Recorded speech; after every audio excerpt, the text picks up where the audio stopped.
मेरी मम्मी 3 साल पहले ट्रेन एक्सीडेंट में गुजर गई थी और मैं अपने मम्मी पापा की अकेली बेटी थी। मेरा नाम साहिदा है। हम लोग काफी साल पहले हैदराबाद शिफ्ट हो गए थे। यहाँ हमारे 2-3 फैमिली फ्रेंड्स के अलावा और कोई रिश्तेदार नहीं था। बस हम तीनों अकेले रहते थे। मम्मी के बाद हम सिर्फ 2 रह गए थे। घर में ही पापा ने जनरल स्टोरी की दुकान खोली हुई थी, जिससे हमारी इनकम होती थी। मम्मी के जाने के बाद मुझे भी तन्हाई महसूस होती थी। सुबह मैं स्कूल चली जाती थी। काम वाली सुबह घर की सफाई वगैरह करके खाना तैयार करके चली जाती थी। स्कूल से वापसी पर हम दोनों बाप बेटी साथ खाना खाते थे। मम्मी की कमी बहुत महसूस होती थी। इसी तरह 1 साल गुजर गया। मैं सोचती कि अगर मुझे मम्मी की इतनी कमी महसूस होती है तो पापा का क्या हाल होता होगा। मैं जवान हो रही थी। मेरा शरीर लड़की से औरत बन रहा था। फिर एक रात को जो हुआ उससे हम दोनों बाप बेटी की जिंदगी बदल गई। जुलाई की रात थी। बहुत तेज बारिश हो रही थी। बादल बहुत जोर जोर से गरज रहे थे। मैं अपने कमरे में सहमी हुई सोने की कोशिश कर रही थी, मगर डर के मारे नींद नहीं आ रही थी। अचानक से बादल बहुत जोर से गरजा तो मेरी चीज निकल गई और जल्दी से मैं पापा के रूम की तरफ भागी और पापा के बिल्कुल सामने जा खड़ी हुई।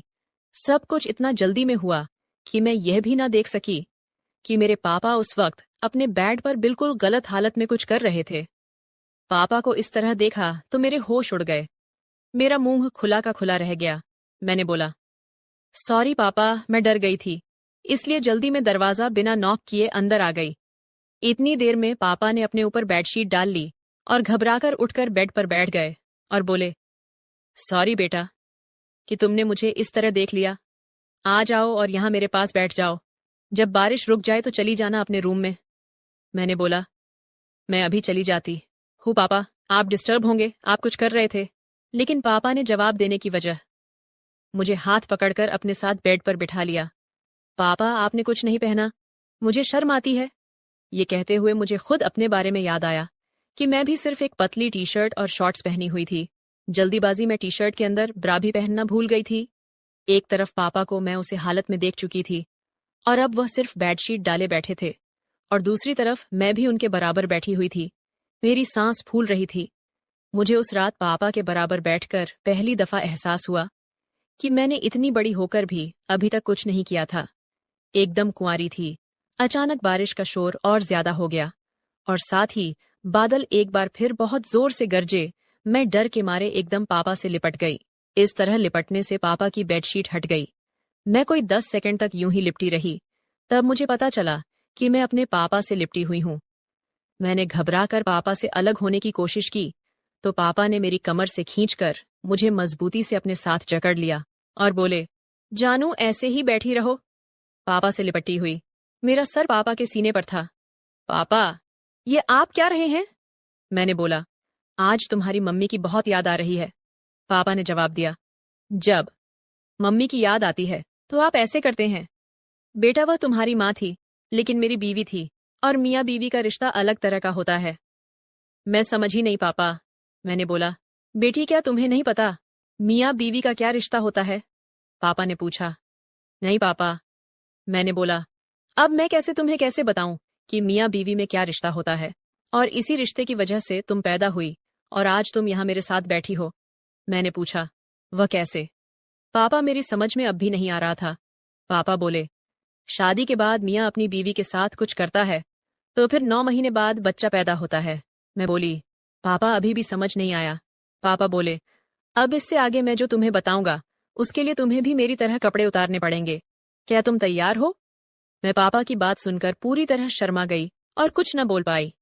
मैं कुछ समझ कर बोल पाती उससे पहले ही पापा ने मेरी टी शर्ट निकल दी। आज मेरे अपने पापा जो कुछ भी मेरे साथ करने जा रहे थे, ये मेरी जिंदगी का सबसे अनोखा तजुर्बा था। अब पापा अपनी बेटी के साथ वह करने जा रहे हैं जो पापा मेरी मम्मी के साथ करते थे, और पापा फुल मस्ती में थे। मेरी नजरें पापा की नजरों से मिली और मैंने शर्म से आंख बंद कर ली। आज मैं अपने ही सगे अब्बू से यह सब करवा रही हूँ। हम दोनों बाप बेटी कुछ देर तक लिपटे रहे। फिर पापा ने मुझे रात भर प्यार किया। कुंवारी होने की वजह से पहले मुझे बहुत दर्द हुआ। मैं बहुत रोई और चिल्लाई, लेकिन धीरे धीरे पापा के प्यार करते रहने से मैं ठीक होने लगी। दर्द अब बिल्कुल खत्म हो गया था और उसकी जगह अब मुझे इतना मजा आ रहा था कि मैं बता नहीं सकती। पसीने में हम दोनों नहा चुके थे। तो दोस्तों, यह थी मेरी कहानी। अगर आपको पसंद आई हो तो लाइक कर दीजिए, दोस्तों से शेयर करना ना भूलें। मेरा 20 साल का नौकर रामू हमेशा मेरे आगे पीछे घूमता रहता था। मैंने उसे छोटा समझा था, लेकिन एक दिन उसने मुझसे कहा, मालकिन, मुझे छोटा समझने की गलती मत कीजिए। उस रात जब मैंने उसे देखा तो मैं आश्चर्यचकित हो गई थी, क्योंकि उस रात रामू ने 20 साल के लड़के की तरह नहीं, बल्कि 30 साल के आदमी की तरह मेरा। हेलो दोस्तों, आज की इस अनोखी कहानी में आप सभी का स्वागत है। जब से रामू मेरे पास सोने लगा था, तब से मेरे शरीर में बदलाव आने लगे थे। मुझे लगा था कि रामू छोटा है और उसे कुछ समझ नहीं आता होगा, लेकिन धीरे धीरे उसके असली रंग मुझे दिखने लगे। मैंने कभी सोचा भी नहीं था कि 20 साल का लड़का मेरी तरह की 40 साल की महिला को इतना सुख दे सकता है। रामू 20 साल का था। उसे मैं गांव से अपने घर काम के लिए लाई थी। मेरे घर में सिर्फ मैं और मेरा 1 साल का बेटा था। जब मैं काम पर जाती थी तो रामू मेरे बच्चे की देखभाल करता और वह मेरे घर में ही रहता था। मैं बिना शादी के मां बन गई थी। मेरे प्रेमी ने शादी का झांसा देकर मुझसे प्रेम का खेल खेला। जब मैं गर्भवती हो गई तो मैं उसके घर गई और वहां मैंने देखा कि उसकी शादी हो रही थी। उसने मुझसे प्रेम का नाटक किया और किसी और लड़की से शादी कर ली थी। मेरे पेट में पल रहे बच्चे को मारने का मेरा मन नहीं हुआ, और जब मैंने गर्भपात कराने का सोचा, तब तक समय निकल चुका था।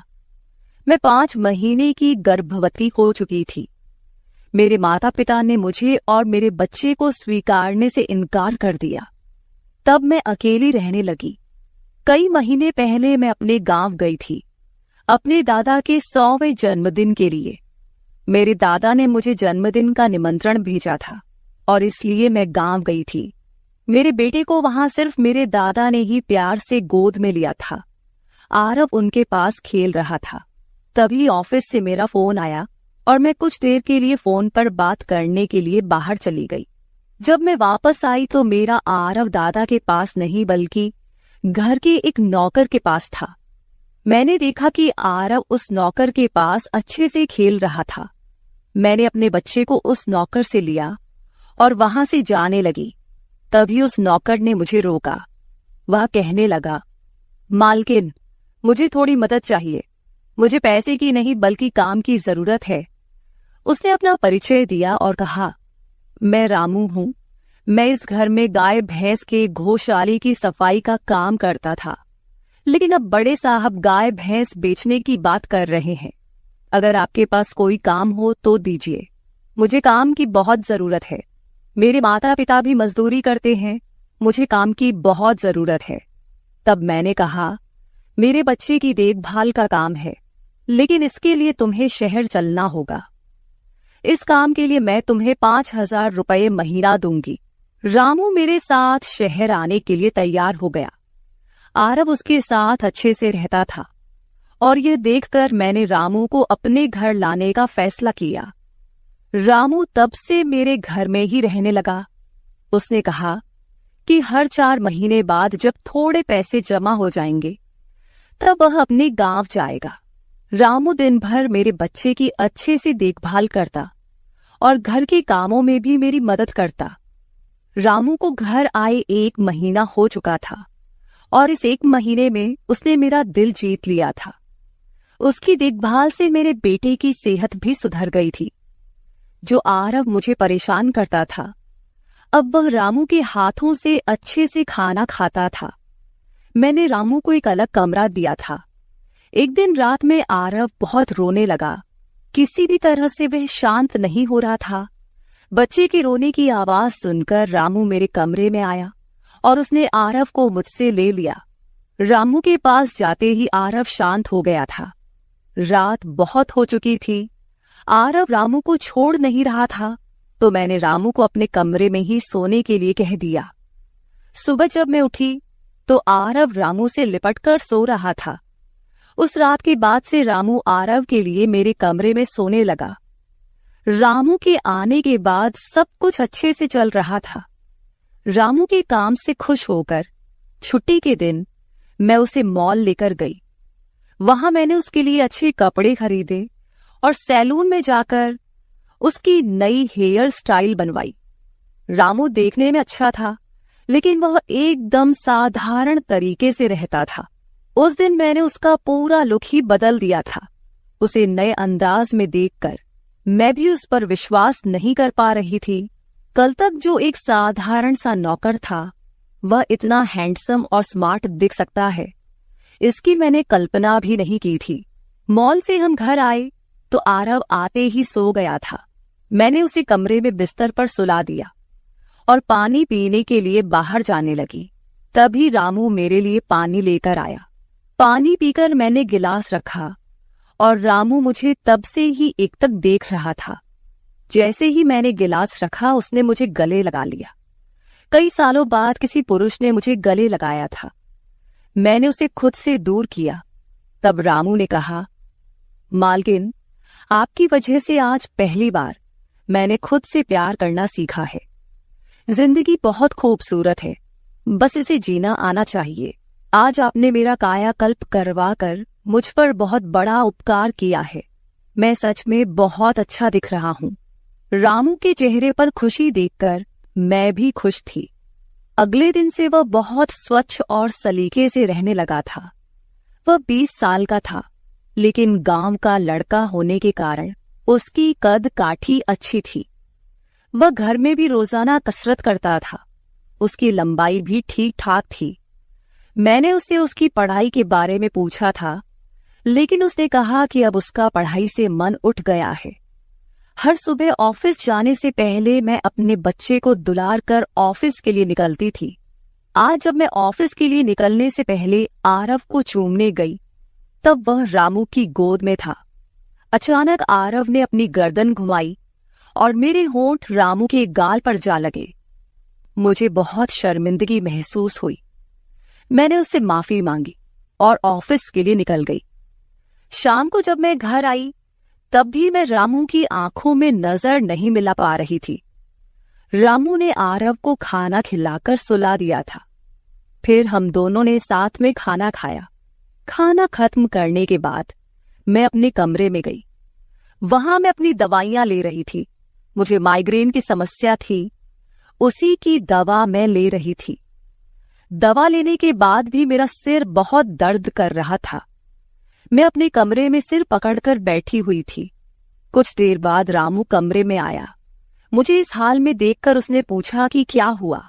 जैसे ही उसे पता चला कि मेरा सिर दर्द कर रहा है, उसने मेरे सिर की मालिश शुरू कर दी। रामू की मालिश से मुझे आराम मिल रहा था।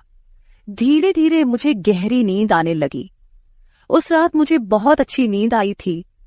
अगले दिन हमारे ऑफिस में ट्रेडिशनल डे का फंक्शन था और इसके लिए मैंने गुजराती लुक अपनाने का फैसला किया। मैंने घाघरा पहन लिया था, लेकिन स्कर्ट का नॉट बांधने में मुझे दिक्कत हो रही थी। तब मैंने रामू को कमरे में बुलाया और उससे नॉट बांधने को कहा। नॉट बांधते समय उसका हाथ मेरी खुली पीठ पर से गुजर रहा था। मैंने उसे छोटा समझा था, इसलिए मैंने उसे यह काम करने के लिए कहा था। मेरे पास और कोई विकल्प भी नहीं था। तैयार होकर जब मैं जाने लगी तो रामू ने मुझे रोका और अंदर से काजल लेकर आया। उसने मेरे कान के पीछे काजल लगाया और कहा, मालकिन, अब आपको किसी की नजर नहीं लगेगी। आप बहुत सुंदर लग रही हैं। उसकी बात सुनकर मैं हंसी और चलने लगी। उस दिन शाम को जब मैं घर आई तो मेरे साथ मेरी एक सहेली और उसका प्रेमी भी आया। रामू ने आज बहुत अच्छा खाना बनाया था। मेरी सहेली प्रिया 4-5 दिन मेरे घर रुकने वाली थी। अगले 3 दिन उसका प्रेमी भी मेरे घर पर था। अगले दिन रात को रामू ने खाना बनाया और प्रिया और उसके प्रेमी को खाने के लिए बुलाया, लेकिन वे दोनों कमरे में ही ड्रिंक कर रहे थे। प्रिया तो बहुत ज्यादा पी चुकी थी। वह खाना खाए बिना ही सो गई। उसका प्रेमी रोहन हमारे साथ खाना खाने बैठा। उसने कहा, प्राची, तुम प्रिया से भी ज्यादा सुंदर हो। रोहन के बोलते ही रामू उसे गुस्से से देख रहा था। खाना खत्म करने के बाद रोहन अपने कमरे में चला गया। उसके जाते ही रामू मुझसे कहने लगा, मालकिन, आपके ये कैसे दोस्त हैं? मुझे उस आदमी की बात बिल्कुल भी अच्छी नहीं लगी। तब मैंने रामू से कहा, मैं तुझे घर के सदस्य की तरह मानती हूं। इसका यह मतलब नहीं कि तू मेरे मेहमानों से कुछ भी कहे। तेरा काम है आए हुए मेहमानों की सेवा करना, इसलिए तू सिर्फ वही कर। बाकी मुझे कुछ सिखाने की जरूरत नहीं। रामू को डांट कर मैं अपने कमरे में चली गई। मैंने उसे डांट दिया था, फिर भी वह मेरे लिए पानी लेकर आया। तब मैंने अपनी दवा ली और पानी पीकर सो गई। आज रामू मेरे कमरे में सोने नहीं आया था, ऐसा मुझे लगा। लेकिन सुबह जब मेरी आंख खुली तो मैंने उसे अपने बगल में पाया। सुबह मेरी आंख खुली तो मेरे सामने प्रिया थी। वह बहुत गुस्से में लग रही थी। रामू को मेरे सामने लाया गया। उसके हाथ में प्रिया की ओढ़नी बंधी हुई थी। प्रिया ने कहा, तुम्हारे इस देहाती नौकर ने मेरे प्रेमी का हाथ तोड़ दिया है। रामू बस सिर हिलाता रहा और बोला, मालकिन, मैंने कुछ भी नहीं किया। रात को रोहन साहब नशे में थे, तभी उनका संतुलन बिगड़ गया होगा और वे गिर गए होंगे। रामू भला रोहन साहब पर हाथ क्यों उठाएगा? प्रिया अब भी नशे में लग रही थी, ऐसा मुझे लगा। रामू ने मेरे लिए उन दोनों से माफी मांगी। प्रिया और रोहन तभी वहां से चले गए। रामू मुझसे भी माफी मांगने लगा। मुझे पता था कि उसने कुछ नहीं किया था। आज मैंने छुट्टी ली थी क्योंकि कई दिनों से मैं बहुत व्यस्त थी। आज सोचा कि खुद के लिए थोड़ा समय निकालूं। नाश्ता करने के बाद मैं फिर से 1 घंटे के लिए सो गई। आरव भी मेरे साथ सो गया था। उठने के बाद मुझे 1 कप चाय की जरूरत महसूस हुई। मैं रामू को चाय बनाने के लिए पुकार रही थी, लेकिन उसकी तरफ से कोई जवाब नहीं आ रहा था। उसे ढूंढते ढूंढते मैं उसके कमरे में गई। वहां जाकर देखा कि रामू अभी अभी नहाकर बाथरूम से बाहर आया था। उसने शर्ट नहीं पहनी थी। मैंने पहली बार उसे इस तरह देखा। रामू का शरीर बेहद मजबूत था। उसका शरीर किसी योद्धा की तरह दिख रहा था। मैं उसे टकटकी लगाकर देख रही थी। मुझे उस वक्त कोई होश नहीं था। कई सालों बाद मैं किसी जवान पुरुष को इस तरह बिना कपड़ों के देख रही थी। मैं उसे टकटकी लगाए देख रही थी। तभी रामू ने मुझे आवाज दी। वह मेरे सामने शर्ट पहनकर खड़ा था, फिर भी मैं अपनी सुध-बुध खोए उसे देख रही थी। उसने मेरी आंखों के सामने चुटकी बजाई। तब मैं होश में आई और उससे कहा कि मेरे लिए चाय बना दे। आज घर में ही थोड़ा खुद का स्किन केयर करने का सोचा, इसलिए दोपहर के समय मैं अपने कमरे में अपना पार्लर चलाने लगी। उस समय मैंने शॉर्ट्स और गाउन पहन रखा था और मैं अपने पैरों का वैक्सिंग कर रही थी। वैक्सिंग करते समय गलती से मैंने थोड़ा ज्यादा गर्म वैक्स अपने पैर पर लगा लिया, जिससे जलन हुई और मेरे मुंह से तेज आवाज निकल गई। मेरी आवाज सुनकर रामू दौड़ता हुआ मेरे कमरे में आया। उसने मेरे जले हुए पैर को देखा। उसने मेरे पैर से गर्म वैक्स हटाया और वहां क्रीम लगा दी। उसके हाथ बार बार मेरे पैर पर अनजाने में फिर रहे थे और उस वक्त मेरे मन में जो भावनाएं उत्पन्न हो रही थीं, उन्हें व्यक्त करना मेरे लिए मुश्किल हो रहा था। रामू की नजर मुझ पर पड़ते ही मैं दर्द से कराह उठी। मुझे इस हालत में देखकर उसने कहा, बाई साहब, अब आप बस आराम से लेट जाइए। आपको जो भी करना है मुझे बताइए, मैं आपकी मदद कर दूंगा। मैंने उसे मेरे दूसरे पैर का वैक्सिंग करने को कहा। रामू ने जैसा मैंने बताया वैसा ही किया। उसने मेरे चेहरे की मसाज भी कर दी। उसके स्पर्श से मुझे बहुत आराम मिला। आज का छुट्टी का दिन मेरे लिए आरामदायक बीता। रामू में हर गुण भरा हुआ था। वह किसी भी काम में पीछे नहीं था। आज रात मैंने उसे मेरे कमरे में सोने के लिए मना कर दिया। दिन भर मैं घर में नहीं होती, कम से कम रात को तो मुझे मेरे बच्चे के साथ अकेले समय बिताना चाहिए। हर बार रामू का आना मुझे पसंद नहीं था, इसलिए मैंने उसे कमरे में सोने के लिए मना कर दिया। इस तरह दिन बीतने लगे। कुछ दिनों तक रामू के बिना आरव रात को सो नहीं पाता था, लेकिन धीरे धीरे उसने रोना बंद कर दिया। मुझे अपने अंदर कुछ बदलाव महसूस होने लगे थे। सुबह उठते ही मेरा शरीर बहुत दुखने लगता था। अचानक ये सब क्यों हो रहा है, समझ नहीं आ रहा था। कुछ दिनों में मेरी शारीरिक पीड़ा इतनी बढ़ गई कि मुझे बिस्तर से उठने की भी इच्छा नहीं होती थी। तब मैंने ऑफिस से 1 हफ्ते की छुट्टी ले ली। कुछ दिनों आराम किया, शायद थोड़ा ठीक हो जाऊं। अब पूरा वक्त आरव रामू के साथ रहता था। जब उसे भूख लगती तो वह बीच बीच में मेरे पास आ जाता। आज मैं अपनी कमर पकड़कर बैठी थी। रात को रामू पानी लेकर मेरे कमरे में आया। मेरी कमर पर हाथ देखकर उसने समझ लिया कि मुझे बहुत तकलीफ हो रही है। रामू ने कहा, बाई साहब, अगर आपको कोई आपत्ति ना हो तो मैं आपकी कमर की मालिश कर देता हूं। मेरी कमर इतनी दुख रही थी कि मैंने उसकी मालिश के लिए हाँ कर दी, लेकिन उससे पहले मैंने अपने कमरे की लाइट बंद कर दी। छोटे 0 बल्ब की रोशनी में मेरी कमर उसे नहीं दिखेगी, इसलिए मैंने कमरे की बड़ी लाइट बंद करके 0 बल्ब जला दिया। वह जब मालिश कर रहा था, मुझे बहुत आराम मिल रहा था। मालिश करने से मेरी पीड़ा जैसे झट से गायब हो गई थी। मालिश करते समय रामू ने मुझसे पूछा, बाई साहब, आपको आरव के पिता की कभी याद नहीं आती? आप इतनी सुंदर और जवान होकर भी अभी तक अकेली क्यों हैं? उसके सवाल का मेरे पास कोई सही उत्तर नहीं था। मैंने उससे कहा कि शायद तुम्हारे सवाल का उत्तर मेरे पास नहीं है। उस सवाल पर वहीं विराम लग गया। रामू की मालिश से मुझे अच्छी नींद आ गई थी। अगले 2 दिन बाद वह तारीख थी जब मैंने अपने प्रेमी से मुलाकात की थी। आखिर वह दिन आ ही गया। उस दिन मैंने दिन भर अपने मन को किसी न किसी काम में व्यस्त रखने की कोशिश की, लेकिन रात के अंधेरे में मुझे अपने प्रेमी की बहुत याद आ रही थी। आज वह मेरे साथ नहीं था, लेकिन वह मेरे बच्चे का पिता था। आरव को देखकर मुझे रोज उसकी याद आती थी और आज मैं अपनी भावनाओं को छुपा नहीं पाई। मैं अपने कमरे में जोर जोर से रोने लगी।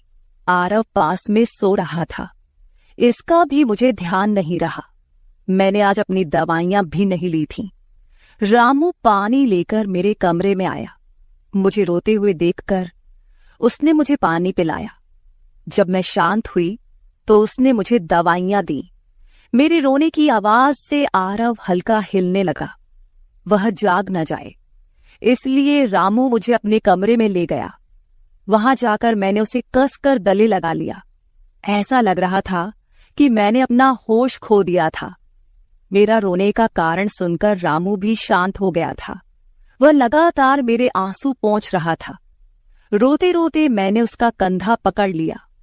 धीरे धीरे मैंने उसे और करीब खींच लिया। मैंने उससे कहा, रामू, आज की रात मैं तुम्हारे साथ बिताना चाहती हूं। तब रामू ने कहा, भाई साहब, मैं अभी छोटा हूं, मुझे कुछ भी नहीं आएगा। उसकी बात सुनकर मैंने उसे और पास खींच लिया।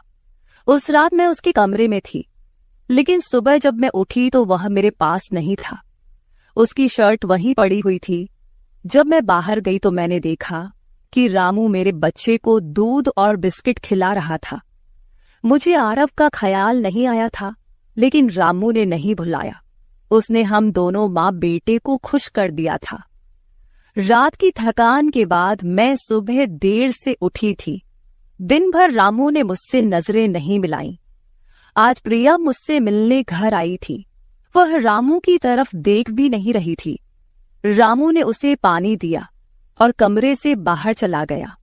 थोड़ी देर बातें करने के बाद प्रिया जाने लगी। जाते समय उसने मुझसे कहा, जितनी जल्दी हो सके अपने नौकर को यहां से निकाल दो। वह दिखने में जितना मासूम लगता है उतना है नहीं। उसकी बात का मैंने खास ध्यान नहीं दिया। रोज की तरह रात को खाना खाने के बाद रामू ने मुझे पानी का गिलास मेरे कमरे में लाकर दिया और उसने आरव को भी सुला दिया था। आरव आज बाहर हॉल में झूले में सो रहा था। रामू उसकी देखभाल कर रहा था। मैंने अपने कमरे की लाइट बंद कर दी और सो गई। कुछ समय बाद मुझे आरव की आवाज सुनाई दी। उसकी आवाज से मेरी नींद खुली। मैं उठने वाली थी कि तभी उसकी रोने की आवाज बंद हो गई। कुछ समय बाद मुझे अपने कमरे का दरवाजा खुलने की आवाज सुनाई दी। मैं चुपचाप सब देख रही थी। रामू मेरे कमरे में आया था। उसने मेरे पास आकर यह देखने की कोशिश की कि मैं सो रही हूं या नहीं, और फिर उसने मेरा मोबाइल उठाया। उसकी वह खोजबीन देखकर मैंने जल्दी से कमरे की लाइट ऑन कर दी। मुझे जागता हुआ देखकर वह चौंक गया। मैंने उसके हाथ से अपना मोबाइल छीन लिया। मैंने उससे कहा, रामू, यह सब क्या चल रहा है? तुम इस वक्त यहां क्या कर रहे हो? वह कुछ नहीं कहकर वहां से जाने लगा, लेकिन मैंने उसे इतनी आसानी से छोड़ने का इरादा नहीं किया था। मैंने उसे उसका वीडियो दिखाया जिसमें वह प्रिया के बॉयफ्रेंड पर हाथ उठा रहा था। उस दिन रोहन के मोबाइल का कैमरा गलती से चालू रह गया था और उसमें उनकी हाथापाई रिकॉर्ड हो गई थी। सुबह जब प्रिया मुझसे मिलने आई थी तब उसने मुझे वह वीडियो दिखाया था और तब से मैं रामू पर नजर रख रही थी। रामू, तुमने झूठ क्यों बोला? तुमने रोहन पर हाथ क्यों उठाया? तब उसने कहा, जो भी आप पर बुरी नजर डालेगा उसके साथ मैं यही करूंगा।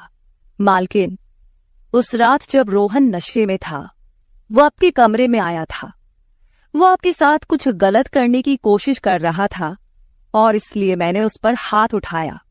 रामू की बात सुनकर मैंने कहा, ठीक है, मैं तुम्हारी बात मानती हूं, लेकिन तुम मुझे नींद की दवा क्यों दे रहे थे? आज मैंने तुम्हें मेरे पानी में दवा मिलाते हुए देखा है।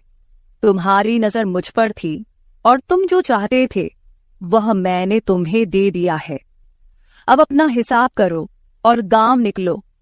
मेरी बात सुनकर रामू बोला, मालकिन, आप जैसा सोच रही हैं वैसा कुछ भी नहीं हुआ है।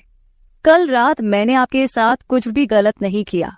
मैंने आपके पानी में नींद की दवा मिलाई थी जिससे आप मेरे पास आते ही सो गई थीं और मुझे आपके साथ कुछ भी गलत नहीं करना था। कुछ दिन पहले मैंने आपको रात में फोन पर बात करते हुए देखा था। मैंने आपकी बातें सुनी थी। आप फिर से अपने उस प्रेमी से मिलने की तैयारी कर रही थी। आपकी मुलाकात आपके ही घर में तय हुई थी। मुझे यह सब पता था। आप उससे ना मिले इसलिए मैं आपको रात में नींद की दवा दे रहा था। वह व्यक्ति अब भी आपको धोखा दे रहा है। वह आपसे झूठ बोल रहा है। वह आपके बच्चे को आपसे छीनने के लिए आपके करीब आ रहा है। उसकी पत्नी को बच्चा नहीं हो सकता, इसलिए वह आपके पास आ रहा है। उसने अपनी पत्नी को तलाक नहीं दिया है। वह आपसे झूठ बोल रहा है। रामू, तुम हो कौन?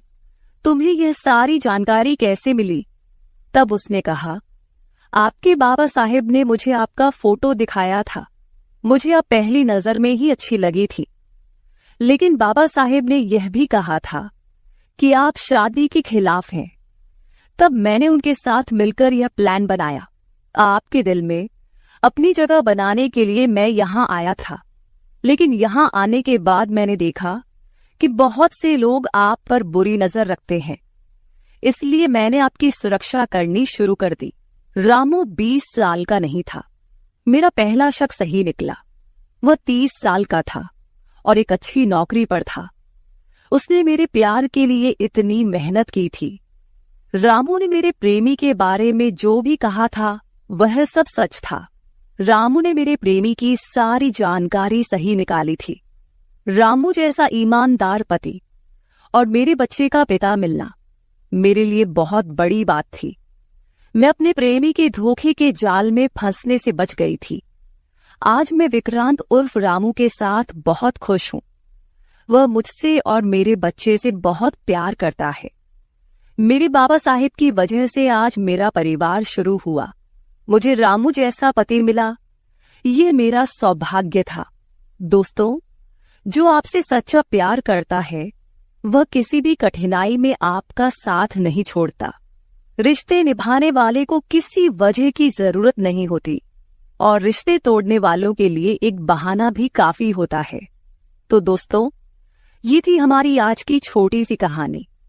आपको ये कहानी कैसी लगी कमेंट करके जरूर बताएं। अगर आप ऐसी ही और भी इंटरेस्टिंग कहानियां सुनना चाहते हो तो चैनल को सब्सक्राइब जरूर कर ले और बेल नोटिफिकेशन ऑन कर ले ताकि आपको मेरी आने वाली हर वीडियो समय से मिल सके। कल मिलेंगे एक और वीडियो के साथ। धन्यवाद। नौकर जोर लगा लगाकर मेरा मसाज करता। मैं उसको पैसे पकड़ाती तो कहता, रहने दो मालकिन, वसूली रात को करूंगा। मैं कुछ समझ नहीं पाती। जैसे जैसे वह मसाज करता मुझ पर खुमारी बढ़ती ही जाती और मैं सुकून से गहरी नींद सो जाती। लेकिन एक रात मुझे नींद नहीं आई। मेरे तो होश उड़ गए जब उस रात मसाज करते करते उसने, मेरा नाम दामिनी है, मैं बहुत खूबसूरत थी, इसीलिए शादी से पहले हर दिन मेरे लिए रिश्ता आता था। मैं अपने माँ बाप की इकलौती बेटी थी, इसलिए मेरा बाप चाहता था कि मैं डॉक्टर बनकर उसका नाम रोशन करूं। मगर जब मेरे लिए इतने अच्छे रिश्ते आते थे तो मेरी माँ मुझे कहती कि तुम अपनी पढ़ाई छोड़ दो ताकि मैं तुम्हारी शादी कर दूं। मगर मैं अपनी माँ से कहती थी कि मुझे तो डॉक्टर बनना है। मगर ये सुनकर मेरी माँ को गुस्सा आ जाता था और वह कहती थी कि तुम अभी शादी कर लो, ये डॉक्टर की पढ़ाई बाद में कर लेना। मगर मेरा बाप नहीं मानता था, इसलिए मेरी माँ एक बुजुर्ग बाबा के पास गई और उनसे कहा कि मैं अपनी बेटी की शादी करना चाहती हूँ। मगर उसका बाप नहीं मान रहा। कोई ऐसा ताबीज दो कि उसका बाप शादी के लिए फौरन मान जाए। उस बुजुर्ग ने मेरी माँ से 2000 रुपए लिए और ऐसा ताबीज दिया कि मेरा बाप मेरी शादी के लिए फौरन मान गया। ये रिश्ता दरअसल मेरे बाप के दोस्त ने अपने बेटे के लिए मांगा था और कहा कि आपकी बेटी शादी के बाद भी डॉक्टर बन सकती है। ये सुनकर मेरे बाप ने उससे शादी के लिए फौरन हाँ कह दिया और मैं विदा होकर अपने ससुराल आ गई। मेरे ससुराल वाले बहुत अमीर थे, इसलिए मैं और मेरे पति अलग घर में रहते थे। मेरा पति अपने बाप का बिजनेस संभालता था, इसलिए वह सुबह से शाम तक बिजी रहता था। मैं उसके घर गई तो वहां का ऐशो आराम देखकर मैं चौंक गई।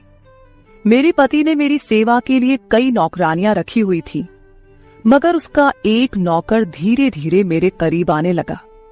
उस नौकर ने मुझसे कहा कि मैं यहाँ काफी सालों से काम कर रहा हूँ और आपके ससुराल वाले मुझे बिल्कुल घर के मेंबर की तरह ही समझते हैं। ये सुनकर मैंने भी उसे खास अहमियत देना शुरू कर दी। वह एक दिन मेरे कमरे में आ गया। मैं अभी तक बिस्तर में लेटी हुई थी। उसने मुझे थका थका देखा तो कहने लगा कि आप लेटे रहो, थक गई होगी। अगर आपको ऐतराज ना हो तो मैं आपके पैर दबा दूं। यह सुनकर मैं चौंक गई। मैं खूबसूरत थी, जवान थी, लेकिन मुझे मेरे पति के अलावा किसी मर्द ने नहीं छुआ था और ना ही मैंने किसी नौकर से कभी अपने पैर दबवाए थे। इसलिए मैंने फौरन मना कर दिया, क्योंकि मुझे अच्छा नहीं लगता कि कोई पराया मुझे छुए। यह सुनकर वह चुप हो गया और मेरे कमरे से चला गया। तभी मुझे एहसास हुआ कि मैंने उसकी बात का जवाब बहुत सख्ती से दिया था। शायद वह पहले भी मेरे ससुराल में ऐसे काम करता होगा, मगर मैंने साफ इनकार करके उसका दिल तोड़ दिया था। दरअसल मैं बहुत नरम दिल थी, इसलिए मुझे बाद में अफसोस होने लगा। मैं उसके बारे में सोचने लगी कि यह नौकर तो काफी जवान और खूबसूरत है, मुझे इससे पैर नहीं दबवाना चाहिए था। शायद मेरे पति को यह बात अच्छी न लगे। अगले दिन भी ऐसा हुआ। नौकर ने यही बात मुझे दोबारा कहा। मैं उस दिन बहुत थकी हुई थी, इसलिए मैंने अपने पैर बिस्तर से नीचे कर लिए और उससे कहा कि तुम मेरे पैर दबा दो। ये सुनकर वह खुश हो गया और उसने मेरे पैर दबाने शुरू कर दिए। वह इतने धीरे धीरे पैर दबा रहा था कि मुझे फिर से नींद आने लगी। ये देखकर वह नौकर कहने लगा, मालकिन, आपको नींद आ रही है, आप बिस्तर पर लेट जाओ। मैं आपके पैर दबाता रहूंगा। मैं जैसे मदहोशी में थी, इसलिए फौरन बिस्तर पर लेट गई।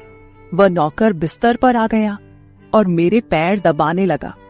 उसके बाद मुझे होश नहीं रहा और मैं सो गई। मुझे नहीं पता था कि मैं कितने घंटे सोती रही। मेरी आंख खुली तो मैंने देखा कि वह नौकर अभी तक मेरे पैर दबा रहा था। ये देखकर मुझे उस पर तरस आ गया और मैंने हाथ बढ़ाकर अपना पर्स खोली और कुछ नोट निकाले और उस नौकर के हाथ में रख दिए। ये देखकर वह शर्माने लगा। मालकिन, आप मुझे पैसे देकर शर्मिंदा कर रही है। मेरी सैलरी अच्छी है, मुझे इन पैसों की जरूरत नहीं है। ये सुनकर मैंने उससे कहा कि यह पैसे तुम्हारी मेहनत के हैं। ये सुनकर उस नौकर ने मुझसे वह पैसे लिए और मेरे कमरे से निकल गया। मेरा पति रात को देर से आता था, इसलिए मैंने शाम को फिर उस नौकर को अपने कमरे में बुलाया और उसे कहा कि तुम्हारी मालिश से मुझे बहुत अच्छी नींद आती है, इसलिए जब तक मेरा पति घर नहीं आ जाता तब तक तुम मेरे कमरे में ही रहना। शायद नौकर को पैसे का लालच आ गया था, इसलिए वह मेरी बात सुनकर खुश हो गया और कहने लगा, मैं तो आपका मामूली सा नौकर हूँ, जैसा आप कहोगे मैं वैसा ही करूंगा। आपके पैर दबाता रहूंगा ताकि आपकी थकान उतर जाए और आपको सुकून मिले। ये सुनकर मैंने उससे कहा कि तुम्हारे हाथों में जादू है, इसलिए तो मेरी सारी थकावट उतर जाती है। एक दिन नौकर ने मुझसे कहा कि आपकी सास भी कभी कभी मुझसे मसाज करवा लेती थी। ये सुनकर मैं चौंक गई। मुझे मेरी सास ऐसी नहीं लगती थी, मगर वह नौकर झूठ बोलने वाला नहीं लगता था। मुझे ससुराल आए 1 महीना होने वाला था, इसलिए मैंने नौकरों को परख लिया था। वह मुझे हर बात सच ही कहता था। मेरे घर में नौकरानियां भी काम करती थी, मगर वह झूठी और बेईमान थी। वह मुझसे जो बात सुन लेती थी उसे पूरे मोहल्ले में मशहूर कर देती थी, इसलिए मैं उन्हें अपने कमरे में नहीं आने देती। ये नौकर इस घर का पुराना नौकर था, इसलिए मैं उस पर भरोसा करती थी। नौकर भी मेरे कमरे में आता था, मगर अपनी नजरें झुकाकर रखता था। वह मेरे जिस्म को हाथ लगाता, मगर उसकी नीयत खराब न थी। ऐसा हर रात होता था। एक दिन मैंने अपने पति से कहा कि जब से हमारी शादी हुई है हम कहीं घूमने फिरने नहीं गए। ये सुनकर मेरे पति ने कहा कि जब से हमारी शादी हुई है तुम भी तो हर वक्त नींद में रहती हो। मैं रात को घर आता हूँ तो तुम गहरी नींद में होती हो। दिन को मेरे पास वक्त नहीं होता और रात को मेरे घर आने से पहले तुम सो जाती हो। ये सुनकर मैं अपने दिल में सोचने लगी कि यह सब नौकर की मालिश की वजह से हो रहा था। मेरे पति की शिकायत सही थी। मुझे रोज रात को अपने पति के लिए जागना चाहिए था। उस दिन मैंने फैसला किया कि आज रात जब नौकर मुझे मालिश के लिए कहेगा तो मैं इनकार करूंगी, ताकि मुझे नींद ना आए और मैं अपने पति के आने तक जागती रहूं। शाम हुई तो मैंने नहाकर खुद को खूब तैयार किया और दुल्हन बनकर बिस्तर पर बैठ गई। नौकर मेरे कमरे में आया तो उसने मुझे मालिश के लिए पूछा, मगर मैंने साफ इनकार कर दिया। मेरी बात सुनकर वह कुछ उदास हो गया और वापस चला गया। कुछ देर बाद नौकर मेरे कमरे में आया तो उसके हाथ में दूध का गिलास था। मैंने खाना नहीं खाया था, इसलिए फौरन दूध पी ली और अपने पति का इंतजार करने लगी, मगर मुझे नींद आ गई और मैं सो गई। सुबह में जागी तो नौकर फौरन मेरे कमरे में आया और कहने लगा, मालकिन आपके लिए नाश्ता लेकर आऊं। ये सुनकर मैंने अपने पति के बिस्तर की तरफ देखा, वह खाली था। ये देखकर नौकर कहने लगा, मालिक को जरूरी काम था, वह नाश्ता करके चले गए। ये सुनकर मेरा मूड खराब हो गया। मैं रात भर उसका इंतजार करती रही, मगर वह सुबह होते ही ऑफिस चला गया। मैंने नौकर से कहा कि मेरे लिए चाय ले आओ। नौकर कमरे से बाहर निकल गया। तभी मैंने अपने जिस्म की तरफ देखा तो चौंक गई। रात को मैंने दुल्हन का कपड़ा पहना हुआ था, मगर अब मेरे जिस्म पर कोई और कपड़े थे। मगर मैंने अभी जेवरात पहने हुए थे। मेरा सर भारी होने लगा। मुझे ये सोचकर चक्कर आने लगे कि रात को मेरे साथ क्या हुआ था।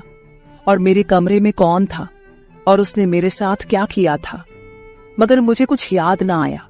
मेरा दिल घबराने लगा और मैंने अपना सर पकड़ लिया। मेरा पूरा जिस्म दर्द कर रहा था, इसलिए नौकर चाय लेकर आया तो मैंने उससे कहा कि मेरा जिस्म दबा दो। यह सुनकर वह बिस्तर पर आ गया और मुझे दबाने लगा। उस दिन मैं देर तक बिस्तर पर पड़ी रही।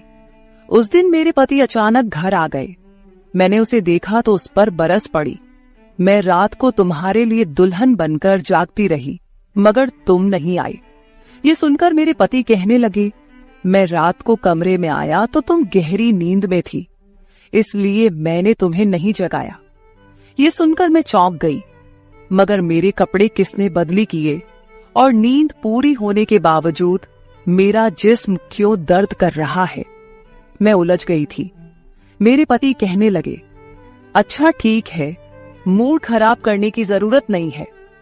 मुझे आज रात एक काम के सिलसिले में बाहर जाना है, इसलिए देर हो जाएगी, मगर अभी मेरे पास 3-4 घंटा फ्री है। अगर तुम कहो तो हम अभी कहीं बाहर जा सकते हैं। ये सुनकर मेरा मूड खुद ब खुद ठीक हो गया और मैं सारी रात वाली बातों को भूलकर खुश हो गई। शादी के बाद यह पहला मौका था कि मैं अपने पति के साथ कहीं बाहर जा रही थी। मैं जल्दी जल्दी तैयार होने लगी, जबकि मेरा पति गाड़ी में बैठकर मेरा इंतजार करने लगा। उस वक्त नौकर मेरे कमरे में आ गया और मुझसे पूछा, मालकिन आप कहीं जा रही हैं क्या? ये सुनकर मैंने उससे कहा कि हाँ, मगर तुम क्यों पूछ रहे हो? ये सुनकर नौकर कहने लगा, मैं आपका नौकर हूं, मगर आपको यही सलाह दूंगा कि आप बाहर नहीं जाओ, क्योंकि आपका जिस्म थक जाएगा। ये सुनकर मुझे गुस्सा आ गया और मैंने उससे कहा कि तुम मेरे नौकर हो, मेरे पति बनने की कोशिश मत करो। ये कहकर मैं बाहर चली गई। न जाने मुझे किस बात पर गुस्सा आ गया था। मैंने उस नौकर को खूब खरी खरी सुना दी। वह भी अपनी औकात जान गया था। तभी तो मैं जब घर आई तो वह मेरे सामने नहीं आया। मेरे पति मुझे गेट पर उतारकर वापस बाहर जा चुके थे। जबकि मैं अंदर आई तो मेरा सारा जिस्म बुरी तरह दुख रहा था। शायद मेरे जिस्म को मालिश की आदत हो गई थी। तभी तो रात होते ही वह मालिश के लिए तड़पने लगता था, लेकिन मैंने उस नौकर को नाराज कर दिया था, इसलिए आज वह मेरी मालिश करने नहीं आया। मगर मुझे उसकी जरूरत थी, इसलिए मैंने एक नौकरानी को बुलाया और उस नौकर को बुलाने को कहा। थोड़ी देर गुजरी थी कि वह नौकर मेरे कमरे में आ गया, मेरे बिस्तर पर बैठ गया और चुपचाप मेरे पैरों को दबाने लगा। ये देखकर मुझे शर्मिंदगी हुई। मैंने उसे इतना बुरा भला कहा, मगर उसने मेरी बात को बिल्कुल बुरा नहीं माना। मैंने उसे चुप देखा तो कहने लगी, मुझे उस वक्त पता नहीं क्या हो गया था, इसलिए मैंने तुम्हें खरी खरी सुनाई। मैं इतने दिनों के बाद अपने पति के साथ कहीं बाहर जा रही थी, इसलिए मुझे तुम्हारा टोकना अच्छा नहीं लगा, इसीलिए मुझे माफ कर दो। मैं उसकी मालकिन थी और उसे इस काम के पैसे देती थी, मगर अब भी मुझ में इंसानियत जिंदा थी, इसलिए मैंने मालिक होकर भी नौकर से माफी मांग ली, क्योंकि वह भले ही नौकर था, मगर वह एक इंसान भी तो था। मेरी बात सुनकर वह नौकर कहने लगा, मैं आपका नौकर हूं, इस काम के लिए मैं आपसे सैलरी लेता हूं, इसलिए आपको हक है, आप जो चाहे मुझे कह दे। ये सुनकर मैं चुप हो गई, मगर मैंने सोच लिया था कि आइंदा इससे ऐसा कुछ नहीं कहूंगी। वह उस रात देर तक मेरी मालिश करता रहा और फिर मुझे नींद आ गई। मुझे नहीं पता था कि नौकर मेरे कमरे से कब निकला और कब मेरे पति घर पर आए। मैं सुबह उठी तो मेरा पति बाथरूम में था और बाहर जाने के लिए तैयार हो रहा था। मैं उसे हैरानी से देखने लगी। पता नहीं आजकल मुझे क्या हो रहा था।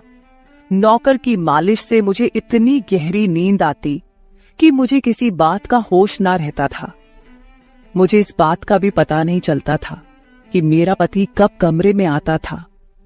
मैं सोचने लगी कि इस नौकर की मालिश में ऐसा क्या जादू था कि वह मेरे पति के आने से पहले ही मेरी मालिश करता, तो मैं अचानक गहरी नींद में सो जाती थी।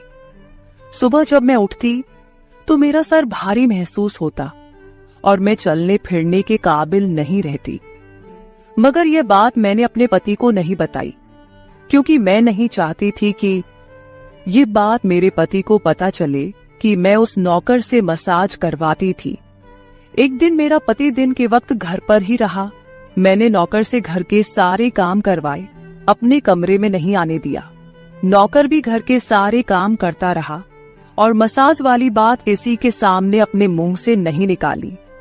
मैं भी चाहती थी कि यह बात किसी को पता ना चले। इस दौरान जब मेरा पति घर से बाहर जाता था, मैं उस नौकर को कमरे में बुला लेती थी। मगर एक दिन मेरा पति अचानक ही घर आ गया और मैं कमरे में थी। यह देखकर मैं बहुत घबरा गई और सोचा कि पति के आने से पहले नौकर को भगा दूं। मगर यह नौकर भी बड़ा समझदार था। मेरे पति के आने से पहले दूसरे काम पर लग गया और मेरे पति को कुछ पता नहीं चला। मैं मसाज घर की नौकरानियों से भी करवा सकती थी, मगर उस नौकर के हाथ में क्या जादू था कि मैं उसे हर रोज अपने कमरे में बुला लेती थी। मुझे पता नहीं क्या हो जा रहा था। जिस रात मैं नौकर से मसाज नहीं करवाती थी, उस रात मेरे पूरे जिस्म में दर्द हो जाता था। सुबह में जागती तो मेरा सर भारी हो जाता था और मुझे थकान भी हो जाती थी।